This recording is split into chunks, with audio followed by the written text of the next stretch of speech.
কোনো এরকম কথাবার্তা কিচ্ছু নাই, এটা কি? আর কি কথাবার্তা কই ভাই, তারপরে তো একটা ব্যাপার আছে না, আমি তো দাঁড়িয়ে আছি দিকে যাচ্ছি খুব অশান্তিতে আছে কেন?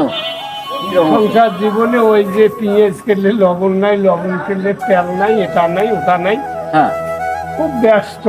আসলে এই সংসার জীবনে অশান্তি, স্ত্রী সন্তান এটা চাই, দিদার পাইলে খুব কঠিন লাগে। এই সমস্যার সমাধানে খুঁজে পারলাম। এই আহামরি দুশ্চিন্তা নিয়ে পার হয়ে যাচ্ছে, এই কথাটা বললি? মন মানসিকতা ভাল না থাকলে আর কি করবো? নামাজ পড়িস? নামাজ তো পড়ো না। কেন? ওই নামাজ পড়া হয় না, ওই অশান্তি, ব্যস্ততার কারণে, সংসার জীবনে অশান্তির কারণে কোনো নামাজ তো হয় না। শান্তি দেওয়ার মালিক কে? শান্তি দেওয়ার মালিক তো আল্লাহ। হ্যাঁ, তা আল্লাহ নৈকট্য লাভ করতে গেলে তো তোমার দোস্ত সালাতে আগুন হওয়া দরকার, নামাজ পড়া দরকার। নামাজ পড়লে সমাধান হয়।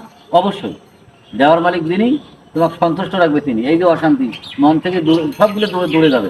তুমি খালি একটু লাইনে আসো, সেই মহান রবের কাছে চাও, দেখবে তোমার মনের অশান্তি সব সব দূরে যাবে, সব কিছু।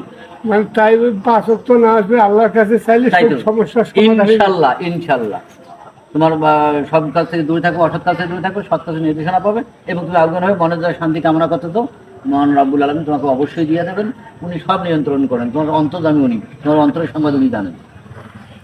তাহলে কাল থেকে নামাজ পড়ি আল্লাহর কাছে। অবশ্যই অবশ্যই অবশ্যই আলহামদুলিল্লাহ, খুব ভালো ডিসিশন। দেখিও ইনশাল্লাহ গেইন করবা। ঠিক আছে, যাও, রাখিও কথাটা কিন্তু। অনেক শান্তি পেলাম। যদি নামাজ পড়ি আল্লাহর কাছে চাইলে আল্লাহ যদি সব সমস্যার সমাধান করে, তো মানুষের ওটা যে কোনো লাভ আছে? মানুষ কোনো সমাধানকারী নয়, মানুষ শুরু করবে, কাজে লাগাইও ইনশাল্লাহ। আলহামদুলিল্লাহ, ভালো।